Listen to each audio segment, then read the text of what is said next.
오늘 하나님 말씀은 열왕기상 18장에 나오는 우리가 잘 아는 말씀을 보겠습니다. 열왕기상 18장 30절부터 있는 말씀을 봅니다.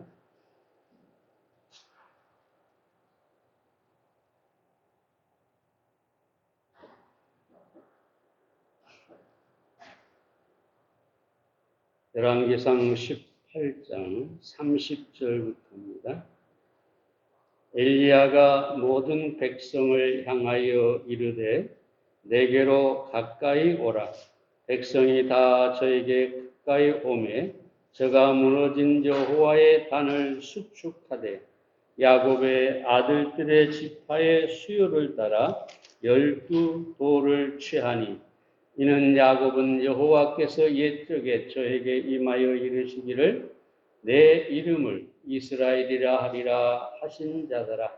저가 여호와의 이름을 의지하여 그 돌로 단을 쌓고 단으로 돌아가며 곡식종자 두세 알을 용납할 만한 도랑을 만들고 또 나무를 버리고 송아지에 각을 떠서 나무 위에 놓고 이르되 통대에 물을 채워다가 번제물과 나무 위에 부으라 하고 또 이르되 다시 그리하라 하여 다시 그리하니 또 이르되 3번 그리하라 하여 3번 그리하니 물이 단으로 두루 흐르고 도랑에도 물이 가득하게 되었더라.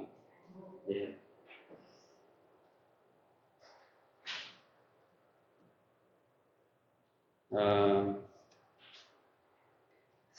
그리스도인은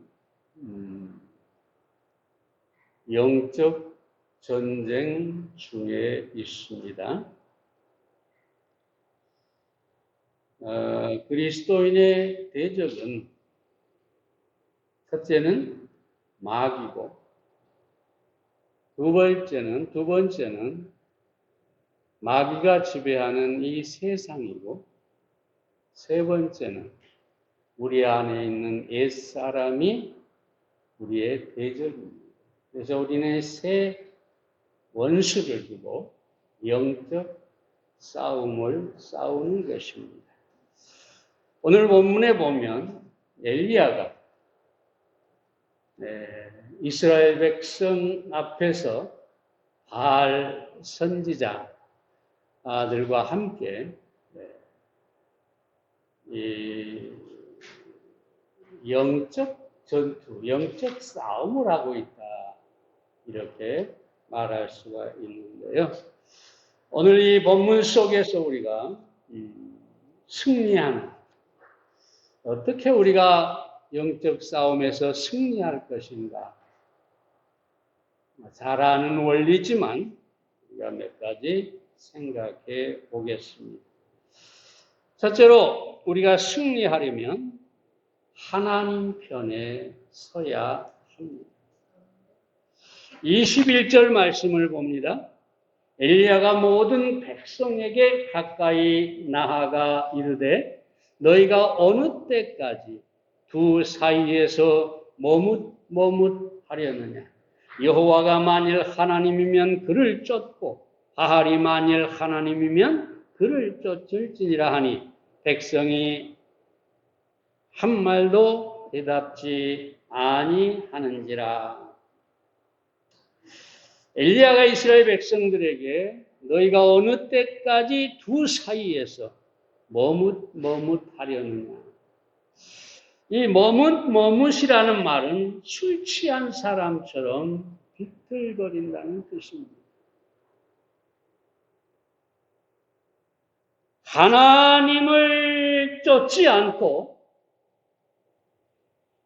하나님의 이름은 부르면서 하나님은 쫓지 않고 바알을 쫓는 우상을 숭배하는 이스라엘 백성들에게 하나님 편으로 갈라서라.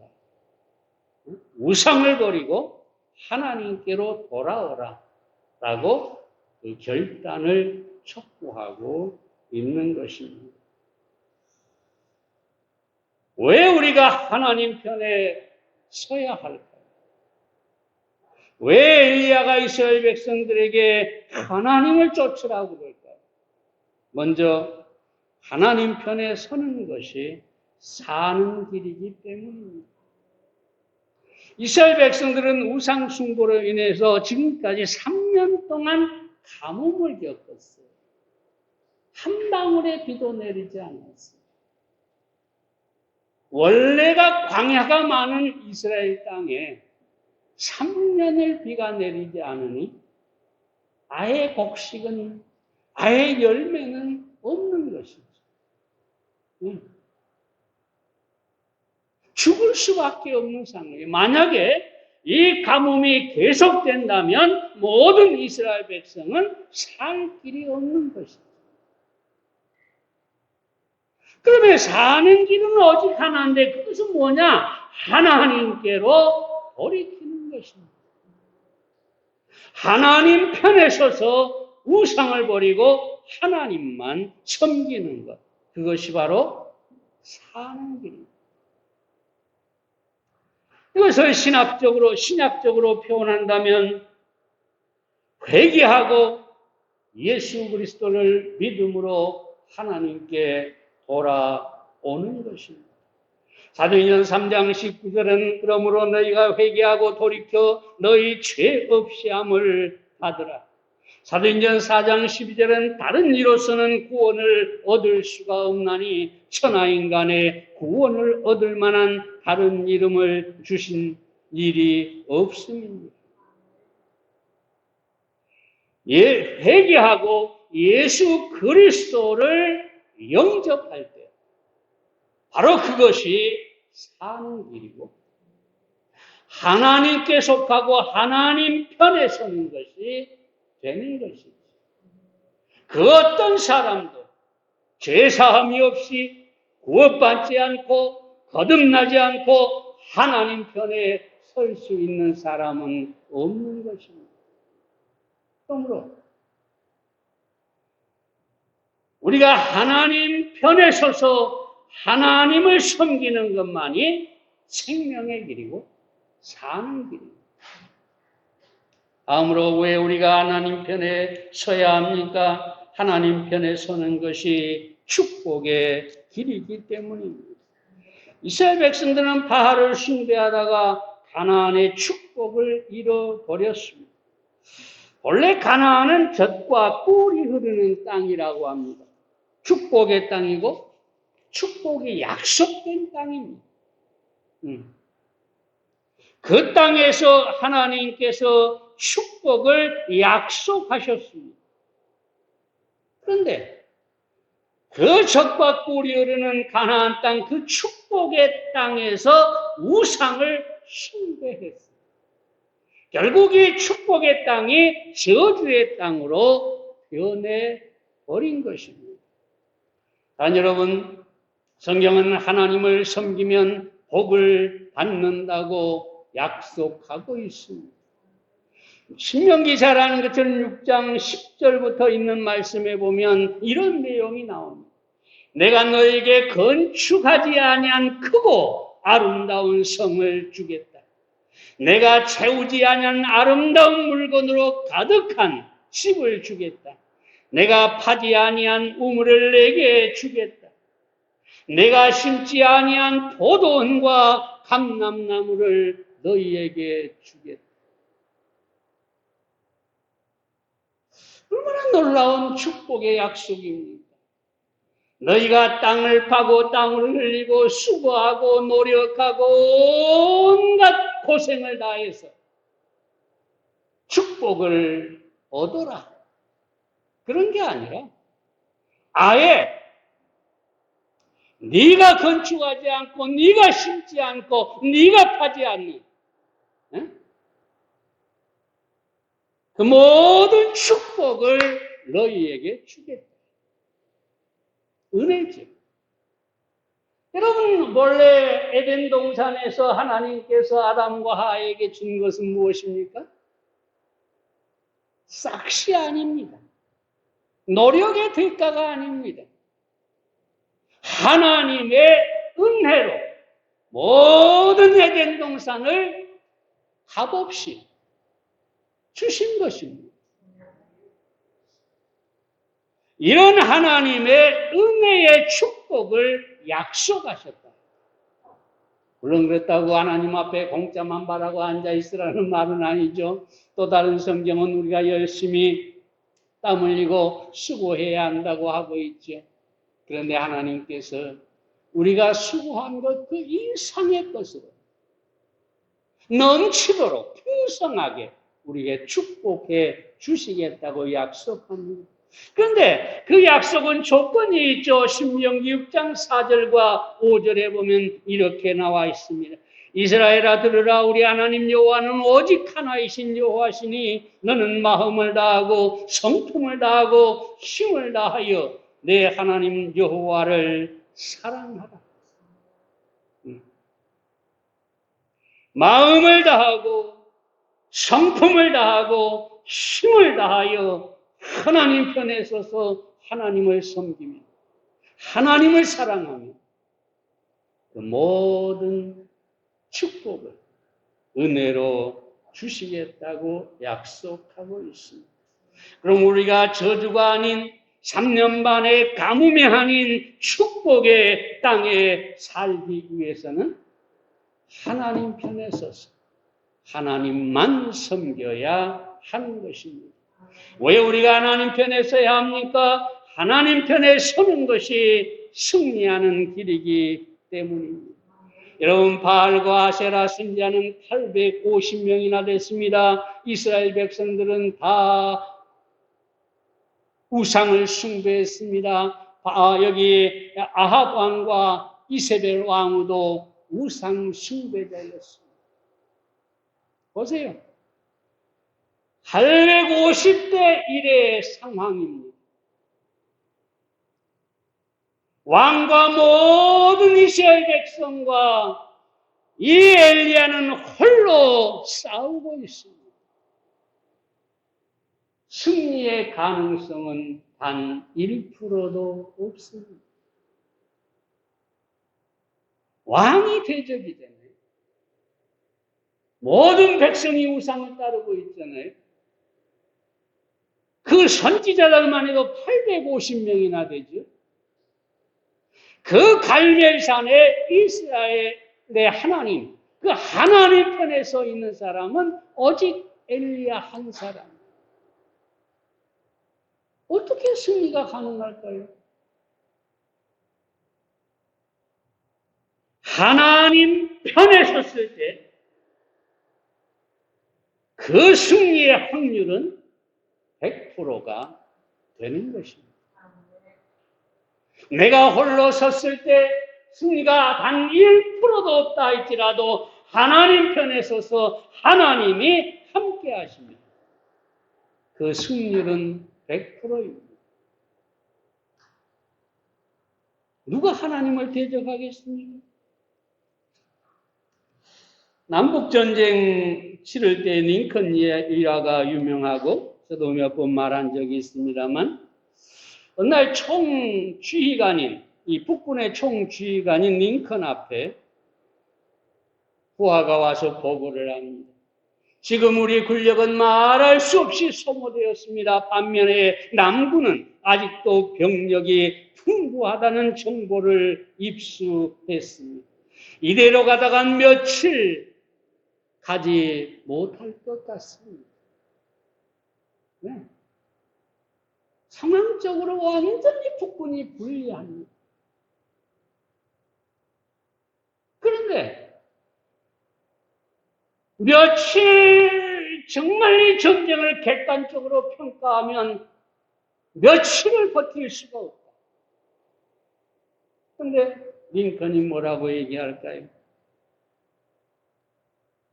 그게 무슨 말이냐? 우리의 배후에는 하나님이 계시지 아니하냐?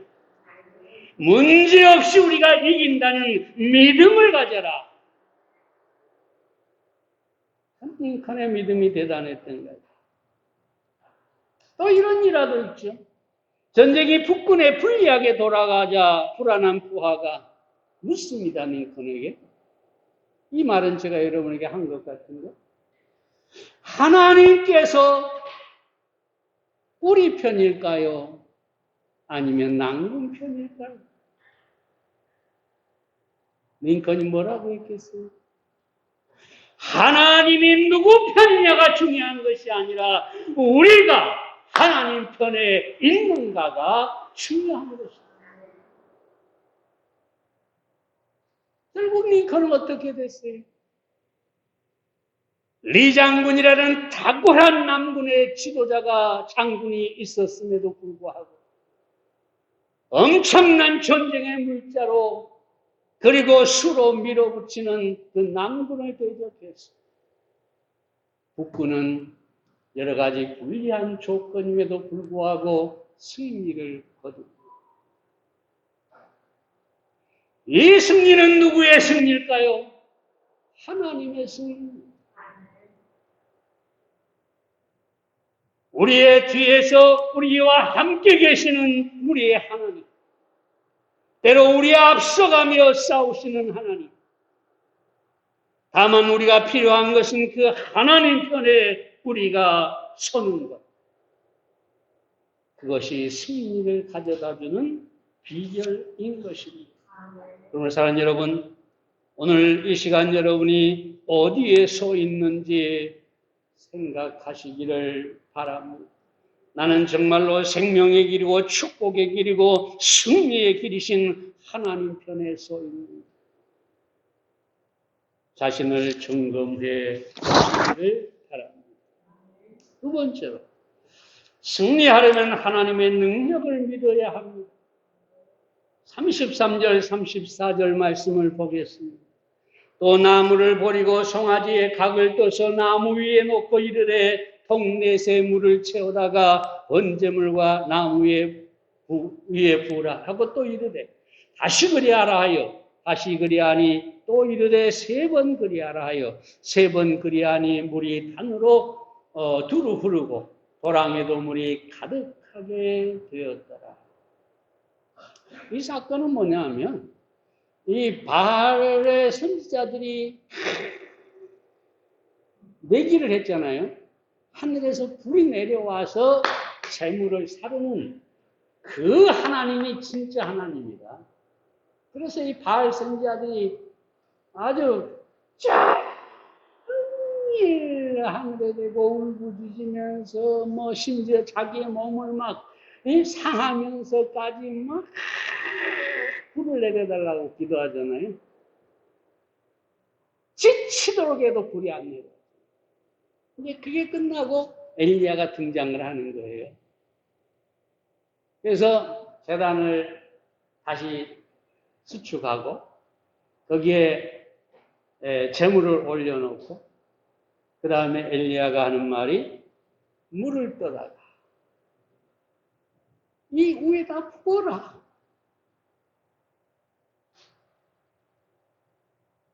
생각해 보세요. 불이 내려와서 재물을 살라야 되는데 거기다가 물을 부어요. 양동이로 몇 동이를 붓느냐? 12동이를 부어요. 4개의 양동이에 3번 부었으니까 12개죠. 어떤 사람은 여기서 그냥 이 12개의 물은 이 이스라엘 백성이 12지파를 상징한다. 뭐 이렇게 또 풀어갈지 모르지만 중요한 것은 엘리야가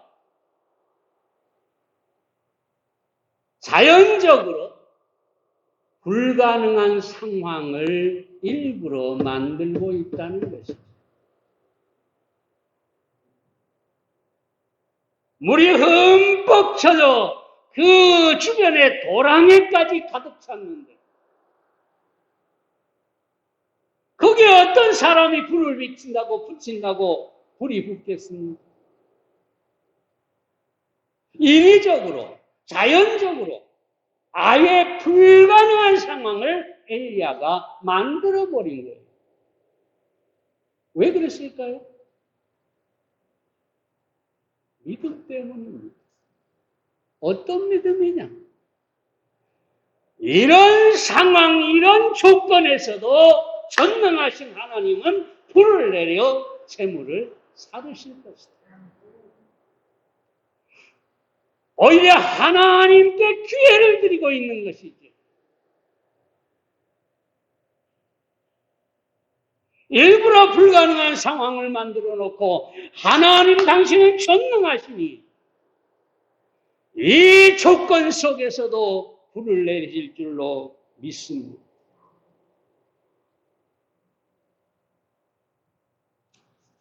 승리의 비결은 바로 이런 믿음입니다. 불가능한 상황 속에서 하나님의 전능하심을 믿는 것, 바로 이것이 승리의 비결인 것입니다. 만약에 엘리야가 물을 붓지 않았다고 하면 생각해 보면 어떤 가정이 생기느냐. 그럼 팔레스타인의 이쪽은요, 말씀들 드렸지만 태양이 너무 강렬해요, 낮에는. 아스팔트가 1년을 못 버틴다니까요. 녹아버려가지고. 그렇게 뜨거워요. 근데 그 나무를 넣고 재물을 올려놓고 만약에 그 뜨거운 태양 아래서 이 제단에 불이 붙었다. 사람들은 뭐라고 할 수 있을까요?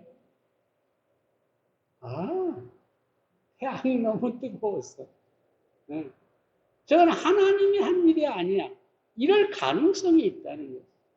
근데 엘리야는 그 가능성을 아예 없애버린 거죠. 하나님만 할 수 있도록 만들어버린 거죠. 누구도 핑계할 수 없게. 오직 하나님의 전능하심만이 그 상황에서 불을 내려 재물을 태우게 하신 것입니다. 한 것입니다. 결국 하늘에서 불이 내려왔고 이스라엘 백성들은 그 물이 젖어 있는 재물과 나무들이 불에 타는 것을 볼 수가 있었습니다. 다시 말하면 살아계신 하나님, 전능하신 하나님, 그 하나님의 역사를 저들의 눈으로 볼 수가 있었다는 것입니다. 그리스도인의 문제는 뭐냐 하면 믿음의 문제입니다. 항상. 하나님을 믿는다고 합니다. 그러나 정작 삶 속에서는 모든 상황, 모든 조건을 다 계산하고 인간적으로 이건 안 돼. 불가능하다고 포기해버리는 것이죠. 이게 문제지.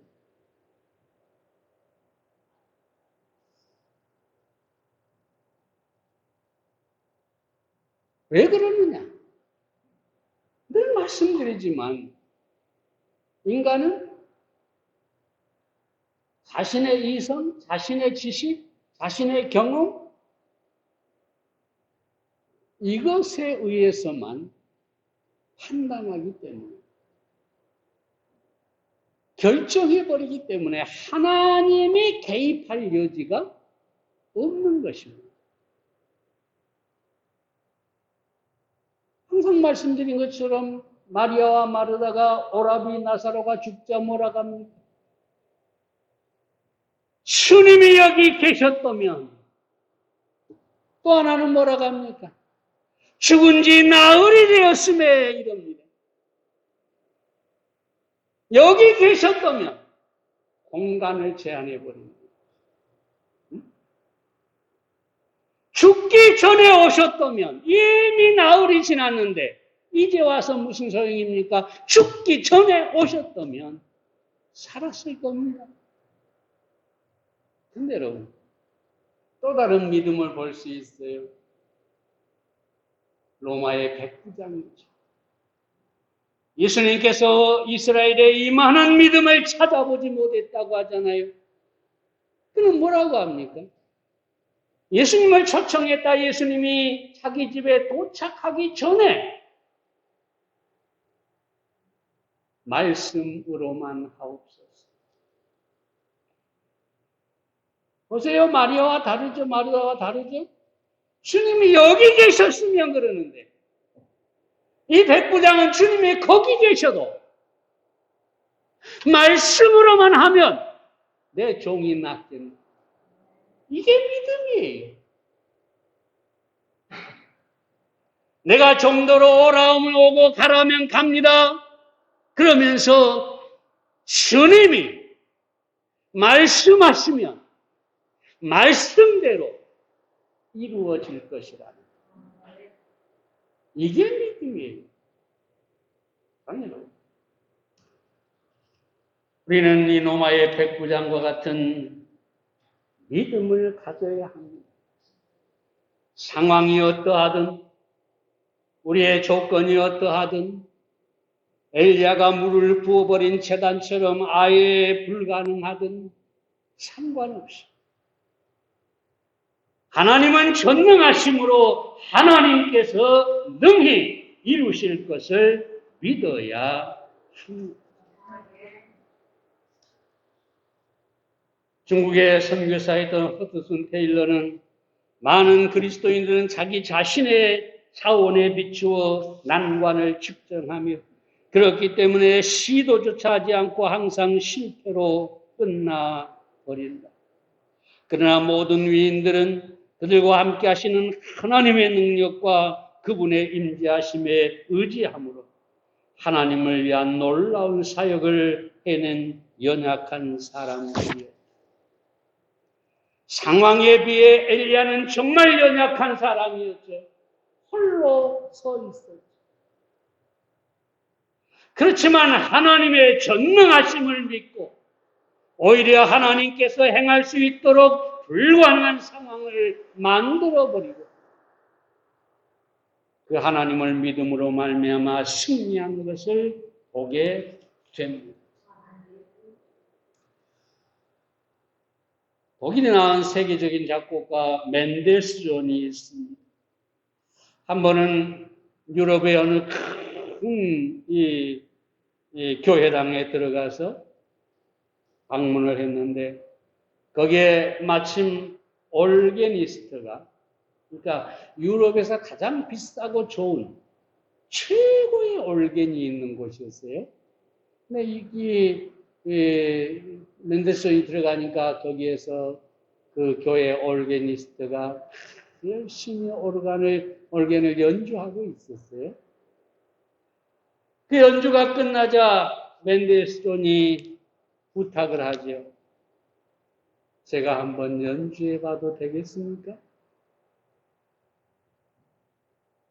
이 늙은 올게니스트가 쳐다보더니 단 한마디로 거절하죠. 당신이 누군지 모릅니다. 내가 어떻게 당신에게 이 올겐을 맡길 수 있겠느냐? 안 된다. 그런데 이 멘델스존이 참 놀라운 게 자기 자신을 밝히지를 않아요. 유명한 음악가인 자신을 밝히면 그냥 오히려 막 부탁을 할 텐데 사정을 해가지고 결국은 연주를 하게 됩니다. 연주가 딱 시작하자마자 이 늙은 올게니스트 그 가슴 벅찬 감동에 눈물을 흘립니다.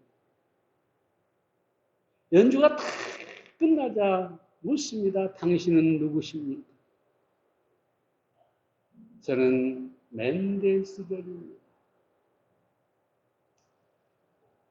그러자 이 노인이 혼자말로 이렇게 얘기를 합니다. 멘델스존과 같은 거장에게 내 올겐 치는 것을 금할 뻔하다니 나 같은 바보 늙은이가 또 있을까? 제가 왜 이 얘기를 할까요?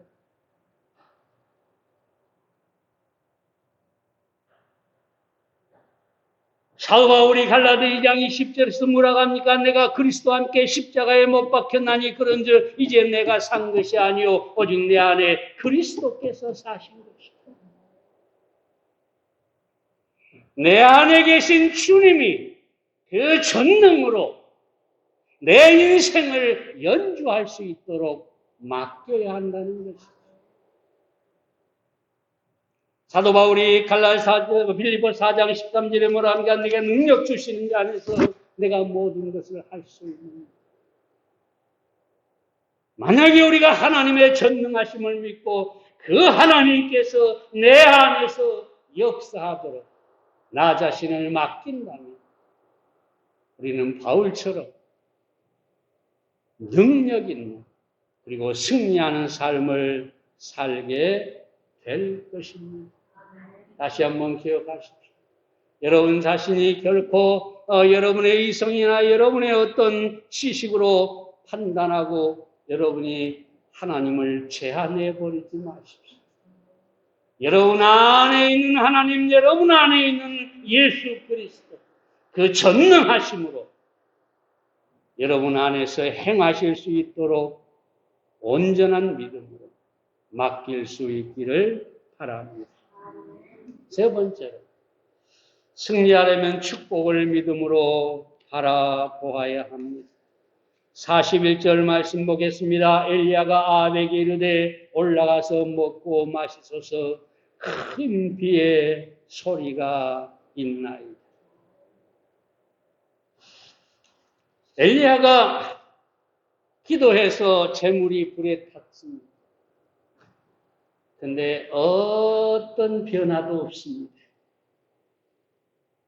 변화도 없어요.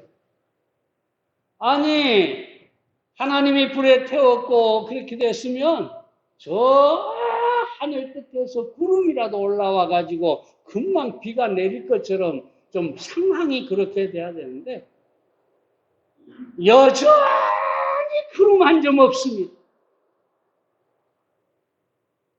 근데 여기서 중요한 것은 뭐냐? 엘리야는 큰 빗소리를 듣고 있다는 거죠. 이게 믿음입니다. 아무것도 구름 한 조각도 보이지 않는데 큰 빗소리가 들리나요? 이게 믿음입니다. 아무것도 보이지 않는데 볼 수 있는 능력. 아무것도 들리지 않는데 들을 수 있는 능력. 이게 믿음이라고 하는 것입니다. 그러면 이 믿음이 무작정 오는 것일까요? 엘리야의 믿음은 세 가지 근거를 가지고 있죠. 첫째는 모든 우상 숭배자들이 죽었기 때문입니다. 엘리야가 승리하고 그 엘리야가 백성들에게 말해서 이 모든 바알 선지자와 아세라 선지자들이 다 죽었어요. 자, 다시 말씀드립니다. 무엇 때문에 축복의 땅이 저주의 땅이 됐습니까? 무엇 때문에 비가 오지 않고 가뭄이 3년 동안 계속됐습니까? 우상 숭배 때문에.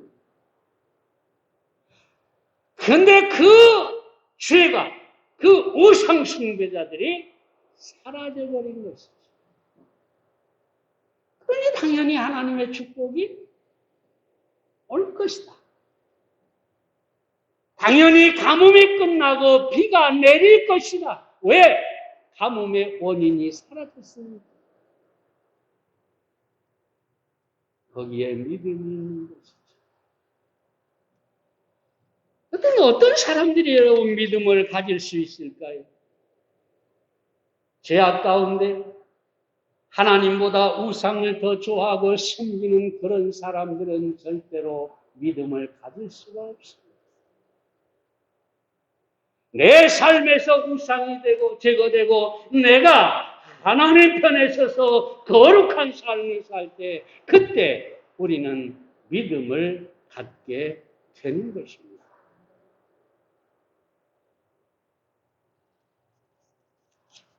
뿐만 아니라 두 번째로 약속하신 말씀 때문이었습니다.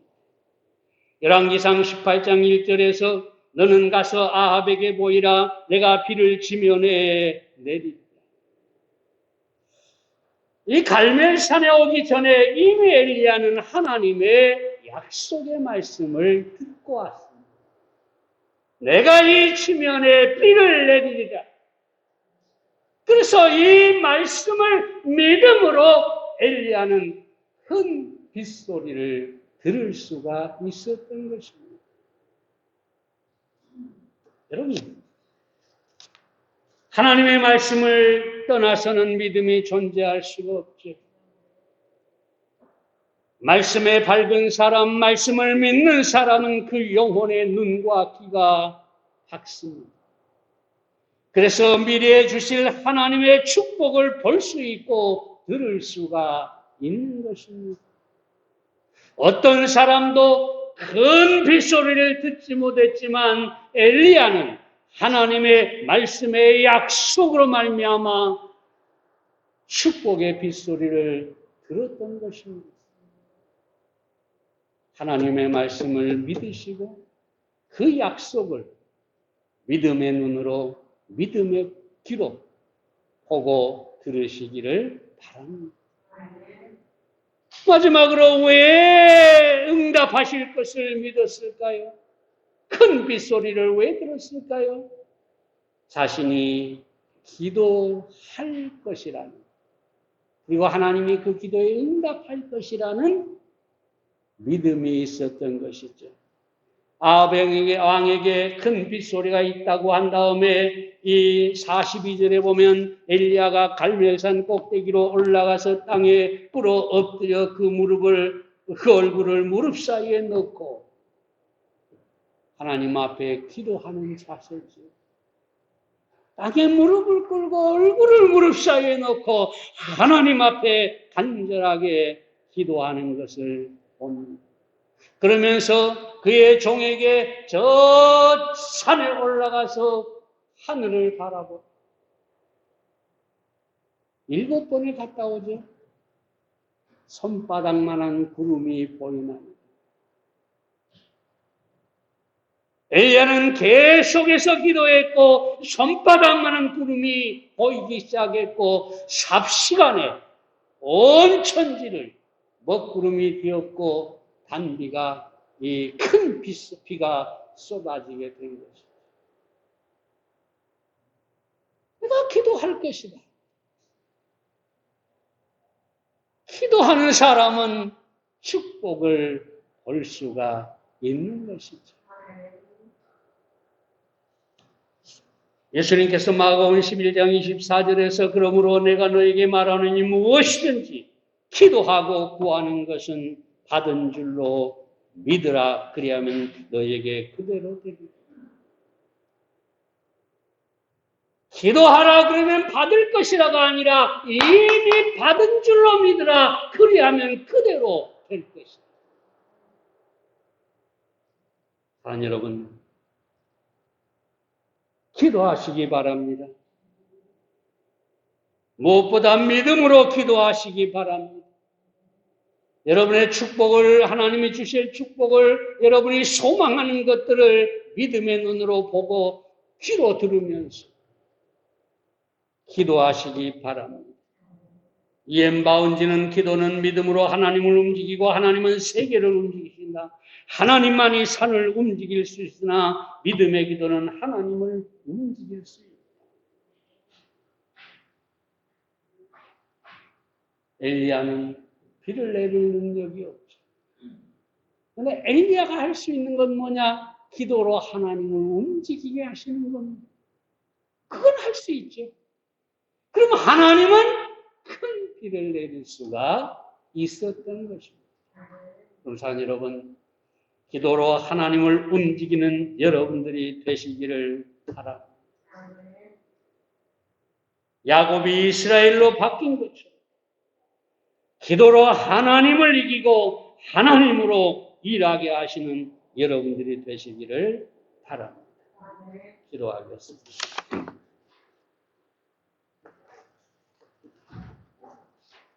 살아계신 아버지 하나님, 오늘 엘리야를 통해서 승리의 비결을 살펴보았습니다. 행여 우리 가운데 하나님과 우상, 하나님과 세상 사이에서 술 취한 사람처럼 머뭇거리고 있지 않습니다.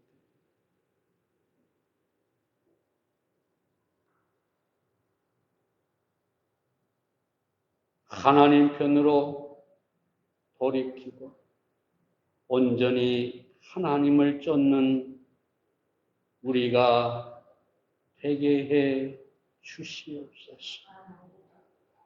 하나님 아버지, 우리의 믿음은 어떠합니까? 우리의 지식과 우리의 경험으로 하나님을 제한해버리고 하나님께서 우리를 통해서 아무것도 할 수 없도록 만들고 있지 않습니까? 오히려 엘리야처럼 불가능한 상황을 만들고 그 속에서 하나님의 전능을 믿게 해 주시옵소서. 백부장처럼 공간을 초월하고 모든 문제들을 능히 해결하신, 가라 하면 가고 오라 오면 오는 그런 주님의 말씀을 온전히 신뢰하고 그 전능을 믿게 해 주시옵소서. 하나님 아버지, 우리는 무엇을 보고 있습니까? 어려운 환경만 보고 있습니까? 연약한 내 자신만 보고 있지 않습니까? 우리의 조건들만 계산하고 있지 않습니까? 우리의 눈과 귀를 열어 주시옵소서. 그래서 하나님께서 약속하신 축복을 믿음의 눈으로 바라보고 믿음의 귀로 큰 빗소리를 들을 줄 아는 우리가 되게 해 주시옵소서. 하나님 아버지, 엘리야의 하나님이 바로 나의 하나님이라는 사실을 알게 하시고 엘리야처럼 승리하는 믿음을 갖게 해 주시옵소서. 예수님의 이름으로 기도해 싸움나이다. 아멘.